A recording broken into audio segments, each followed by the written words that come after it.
Hi, I'm Pammy. No, not in the closet today. On location outside of the closet. Thought I'd sit back and tell a tale about hitchhiking across the country. Yes, I did that. I didn't do it alone though. No, I did it with my boyfriend. I was, I want to say 21. And my boyfriend and I started out from downtown Detroit. We were at Belial. That's how I say Belial here in Michigan. Belial. And I kind of lived across from there. Very long story. Maybe I'll tell it in one video. And we decided we just had enough. We were going to go to California. That's right. We were going to go to California. I think between us, we had $6 in our pocket. Even in 1980, something that wasn't a lot of money because that was the early 80s. So it was in the early 80s, and yeah, we hitchhiked from downtown Detroit and made it somehow out to the Detroit Metro Airport, where we spent the night and slept in the airport, and then began hitchhiking south on I-94. After that, oh gosh, I remember we picked up a trucker. A trucker picked us up. We didn't pick him up, obviously, and he took us to Kansas City, Kansas. And he warned us, like, of all these dark warnings about what happens to people that are hitchhiking, on the highways. Because back then, it was the tail end of it being legal. It used to be a bit easier to hitchhike all the time until people started getting killed and bad things started happening to people who were hitchhiking. And they started making it illegal and, So anyway... So it was at the tail end. He tells us all these dark stories about truckers, not about people just in general, but about truckers. He was like this older black guy. He was really nice and I remember he fed us and just gave us all these dark warnings. And then after that, we were, I guess, trying to hitchhike out of Kansas City, but somehow met a guy underneath the viaduct, underneath the expressway. I think it was the expressway because I remember it was really wide, and we were somehow underneath there. We must have been hitchhiking there. It's been so long ago I cannot remember. And we went under, and there's this dude under there, and he looked pretty rough. He did. He looked pretty rough. But, see, my boyfriend was from... let's just say, for now, let's just say he talked to anybody. So he talked to the guy, and the guy was nice. But he was the first person and the last person I've ever seen that huffed. He had a bottle, and he was in a bad way from it. Yeah. No, I've seen only bad tales, but to witness it myself, and he was the nicest guy, and he was addicted to paint thinner, I feel like it was. He had it in a vodka bottle. And it was, and it was like a Molotov cocktail. It was really strange how he did it. Anyway, so, but he was really nice, and he actually took us home and he fed us because he had a home, and he just didn't like to be there because of his father, apparently. His father was, we actually spent the night there.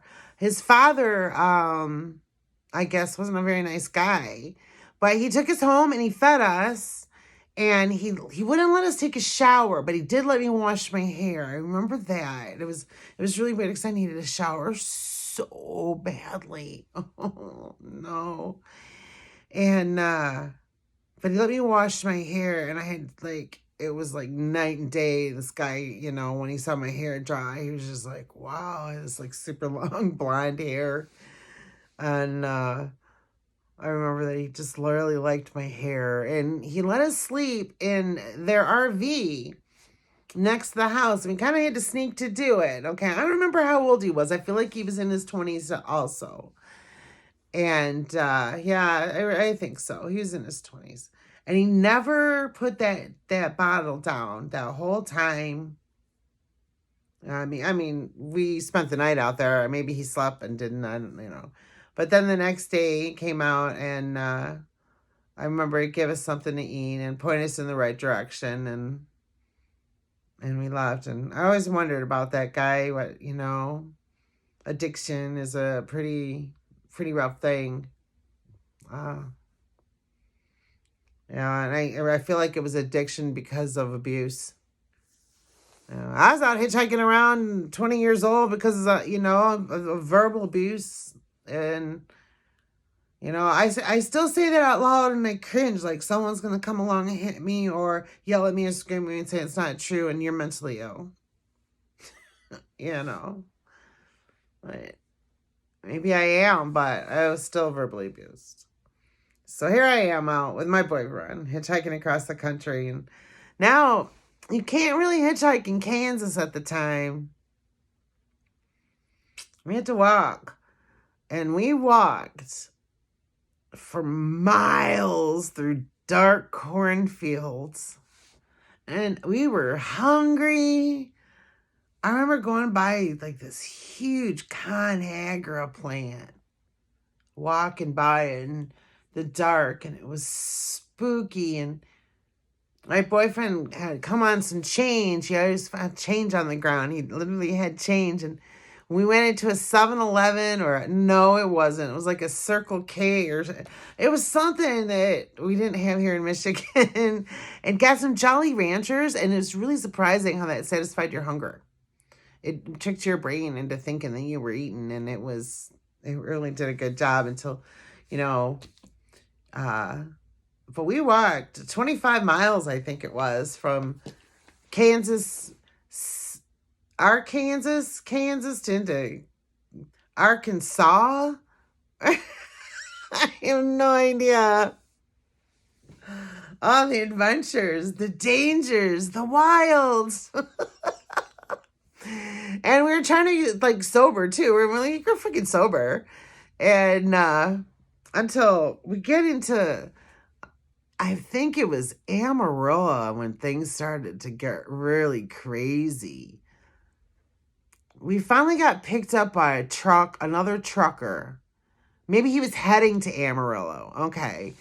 I think he was heading to Amarillo, and he picked us up and took us to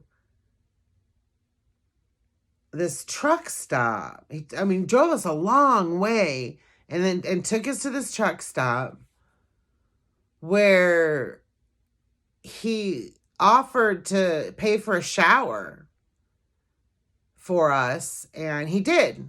He's a nice guy until he came into my shower, because I was using it and he was going to use it. It was his thing while my boyfriend was in the other thing, and he molested me. And I was scared, and I didn't know what to do. He didn't fully rape me or not. He just molested me. So, yeah, I should probably put trigger warnings on this. But this happened, and I remember telling he was going to go wash his truck now. And, I got away from him, and he was angry, and he was going to go wash his truck. And so, at that point, my boyfriend was out of the shower, and he didn't molest me until after I'd had a shower, so thank you. Because he didn't want to touch a dirty girl. Why do I laugh? I don't know, because it's pretty fucked up. That is some fucked up shit, right? I haven't thought about it for years. In fact, it's triggered me in a way.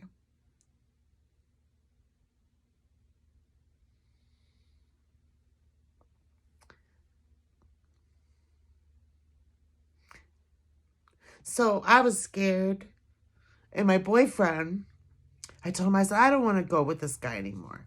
Let's just stay here, like I'm hungry, whatever. I got my boyfriend, who had got drunk because I just told you we were sober. And this was the first time this guy got my boyfriend to drink a couple beers and he was buzzed up. And he finally, the trucker left the trucker and we were, heading down the expressway, but we weren't fully far away when I told him what he'd done. And my boyfriend lost it and he was going to go back and he was going to hurt this guy. And I had to stop him. Because then I would have been left alone standing on the side of the highway with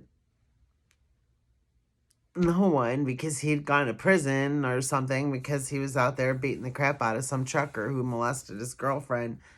And I just, like women, we just sometimes brush it off when it's really not okay. And, it's really not okay. So then, we got away from this guy, all right? We did. We got away from that guy. We spent the night in the Y and got fed. And, they sleep in separate places and fully, were able to even shower again. Had blankets, food, all that. Met some nice, I remember we met this nice couple. And hung out with them for a while. And just, kind of experienced the area we were in. I don't remember much about it now. And the next trucker who picked us up, he drove us to Arizona. Yeah, drove us a long way. He was a young guy, drove us to Arizona, kept telling us how he didn't have no money the whole way and wasn't going to feel sorry for us. And then he would feed us and shit. He'd look at my little puppy dog, 20-year-old eyes and feed us. And drives us off in Arizona. Well, Arizona was having some kind of a crisis at the time. They had this huge tent city in Phoenix. So we joined the tent city, and I don't know, we were there for a long time. I want to say a couple weeks at least, 3 weeks, 2-3 weeks. We joined the tent city and just became part of that whole culture. God, it was interesting. Really nothing bad happened there. Honestly, it was mostly partying and meeting people from different places and everything. The worst thing that happened there was I saw a guy stab a guy. That was crazy. Like live in person. It wasn't on TV, and I was young. I never saw it. Sounds like we see every day. So I know I seem to take these things lightly. They're not funny at all. They're not funny, and I wouldn't. Anybody watching this, to me, it just kind of blows my mind. My mind's blown that this is coming out. This is like the first time I've ever said anything like that. Yeah, so that was the worst thing that happened there, and we hung out in this tent city and decided that we were gonna have to go with these other kids back to Dallas. They were going to Dallas. So we got in their hippie van. They literally had a hippie van. And we drove to Dallas, to the Flagstaff Mountains, and all kinds of stuff. That was really cool, too. And got there, and an old friend from Michigan, she took us in, and I ended up breaking up with my boyfriend after that, and living in Texas for a few years, and working at Blue Cross and Blue Shield. But yeah, I saw some great terrain and just really interesting people along the way. That really experienced the generosity that people that are maybe doing so well in the eyes of society have amongst each other. And, the tragedy of addiction and alcoholism was really in your face. I didn't really party much back then. I did, but I wasn't like. No, I did my party later in my 30s. Yeah, I wasn't there. Late 20s and early 30s. Shh. Yeah, that's when I did my partying. Well, anyway, I actually did that. I did that, and I look back at it now, and I see some crazy stuff happening, and it's just like, wow, I can't believe I survived it.